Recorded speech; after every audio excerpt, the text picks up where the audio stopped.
Hey there, everybody. Yes, we're back. It's the Gun Cranks. I'm Guns Magazine editor Brent Wheat, along with American Handgunner editor Tom McHale, and our digital content manager, the lovely Ashley McGee. Hey, everybody. How's it going? Hey, hey, hey. Hello. Hey, hey, hey. That sounded like a crankette, not a crank. I'm just saying. Oh, is that my new title? Crankette? Yes, Crankette. Well, Ashley's our digital content manager, so she's writing herd on all the digital stuff, and I think most of her job is yelling at Tom and I for not doing enough videos. So, hey, Ashley, we're doing video, but today's going to be a fun discussion. We came up with this. We were sitting around talking and said, well, what do you carry in your car that doesn't go bang or gets all stabby with people?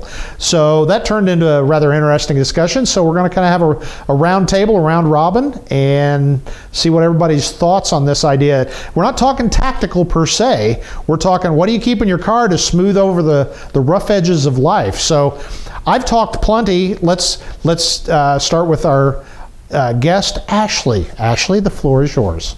I would say first and foremost that, we talk a lot about stuff that we carry on person. So I love this topic about stuff that you keep in your car, just because, especially as a woman and as a mom, there are some situations where you don't want to lug around extra stuff on your person, or sometimes you can't.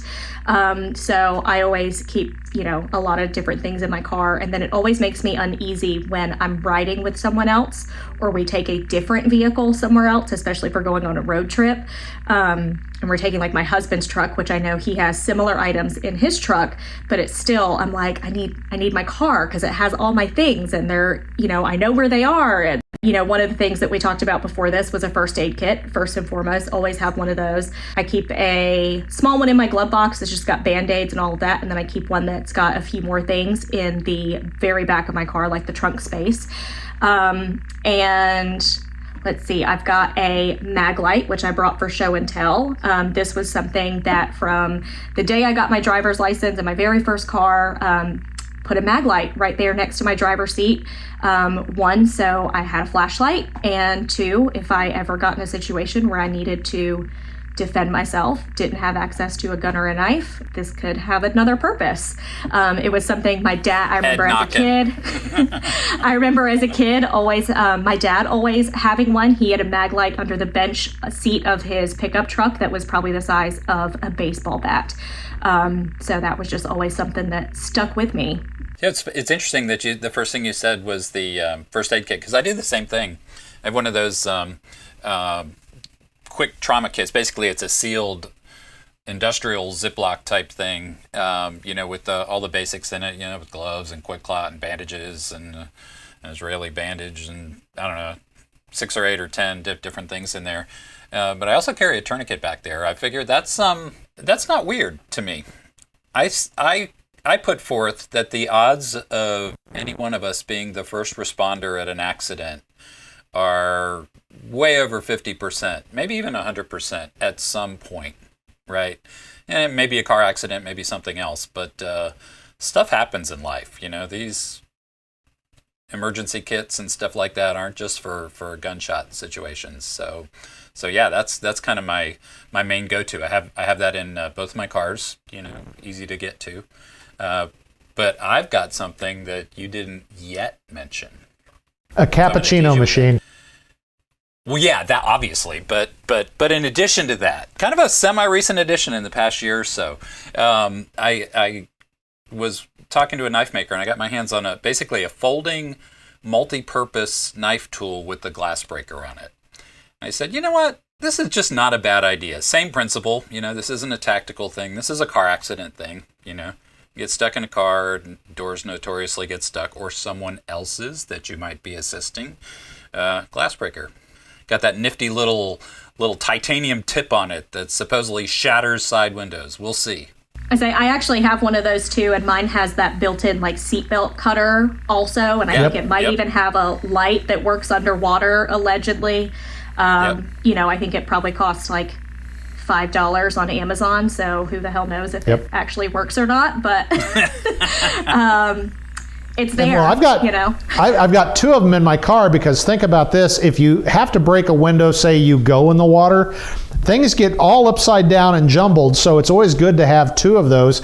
But Tom's right. You're probably going to roll up on a car accident, and it's a good point that I suddenly thought about.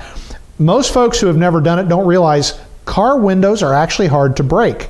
I've seen cops wind up with a baton and not break them. I've seen people hit them with guns. Stupid, but I've seen them do it, and they won't break.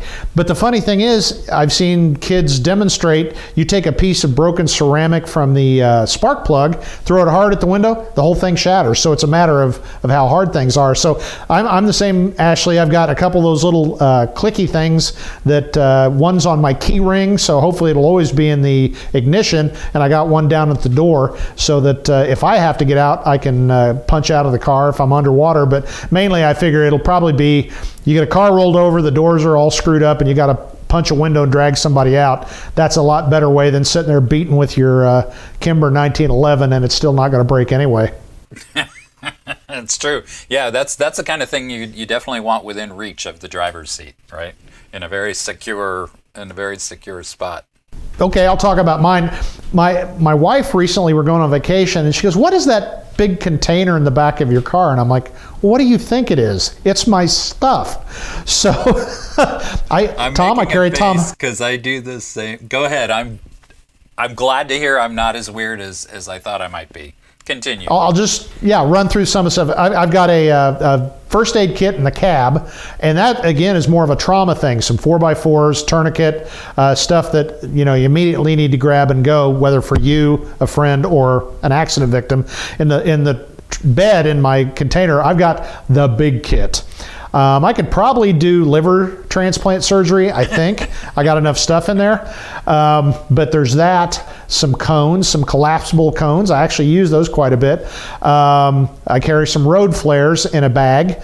I carry a small air compressor and a big can of that instant fix-a-flat, which is never big enough to fully inflate your tire, which is why I carry my little air compressor in there.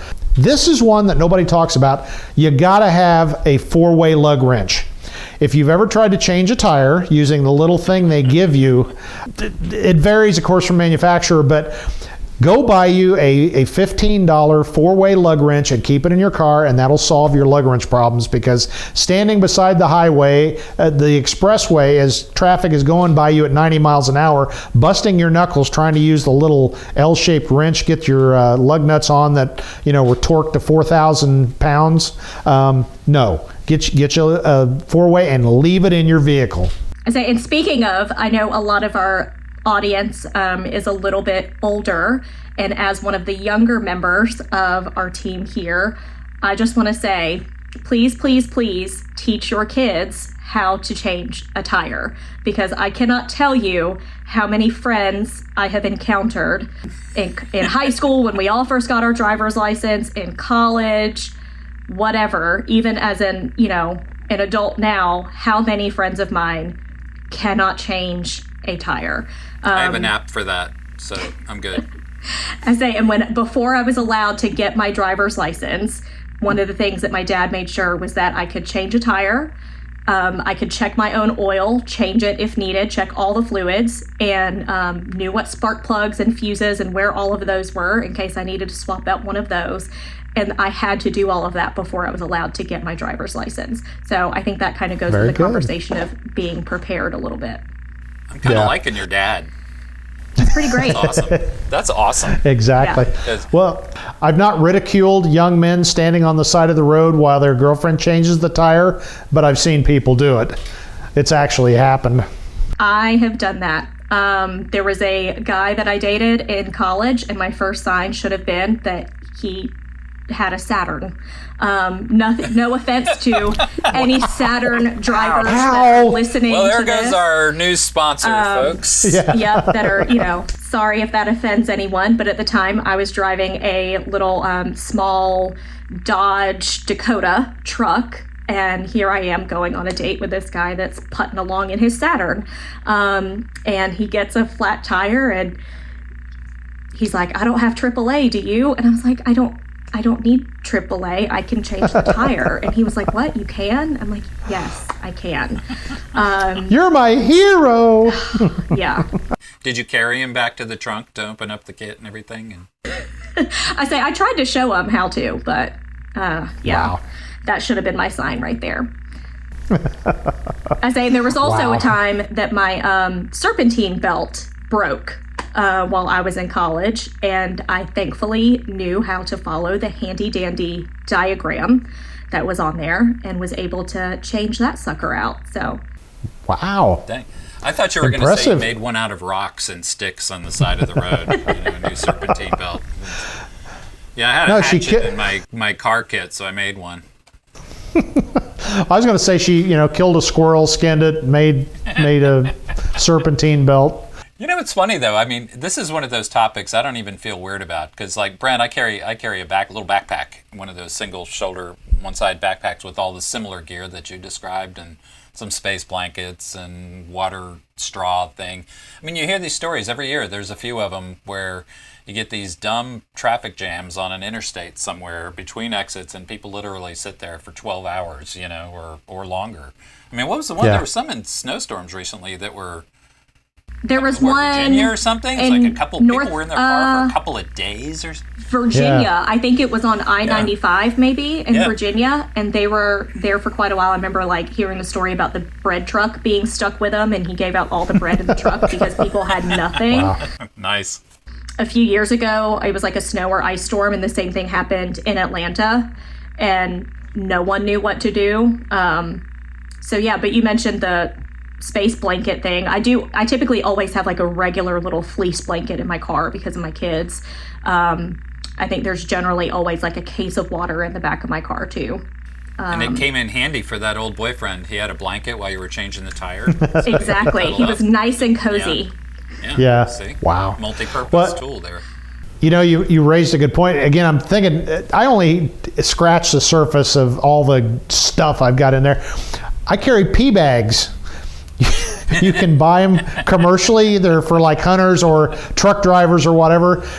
They're a bag with an absorbent gel in them that if you have to go and use it, it solidifies so it doesn't leak everywhere. But I keep a couple of those just with the idea that if I'm ever, horribly stuck in that traffic jam and I'm not going to move, that's a little better than either wetting your pants or, trying to not overflow the 8-ounce, drink cup that you had laying on the floorboard.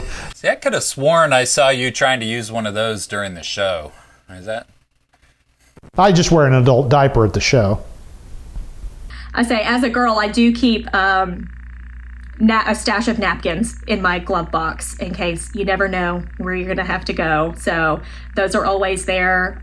There's often a pack of, baby wipes, even though my kids aren't really babies anymore. Baby wipes are really handy. That's why I never shower. I don't want to lose my essence, so I just baby wipe, so it works fine. Well, let us know what you keep in your car. Share the information, share the love with our fellow viewers, and maybe we ought to have a contest, Ashley, of the coolest, car kit.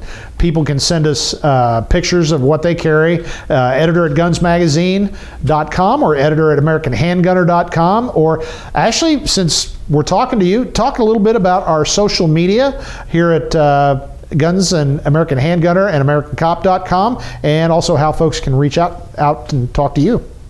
We are active on Facebook and Instagram. You might see us make a reappearance on Twitter. We'll see how things go now that, that's under new ownership. We'll keep an eye on what happens there. But then, of course, you can find us on YouTube. That might be where you're watching this now. And, drop us a comment or, put a picture in the comments of what you keep in your car. Sounds good. And of course, don't forget, check out the Guns Magazine podcast. AmericanCop.com has already said. The special interest publications, I believe Old West is out right now, right, Tom?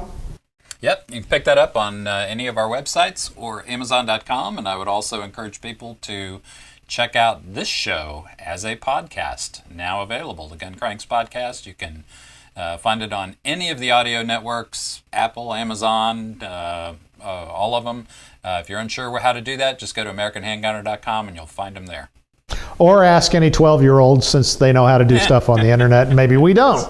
So, well, anyway, it's been a great discussion, and like we said, leave us a comment. Let us know what you carry. Give us your great tips for keeping the rough edges of life at bay. So, on behalf of Ashley McGee and Tom McHale, I'm Guns Magazine editor Brent Wheat, and we're going to see you next episode.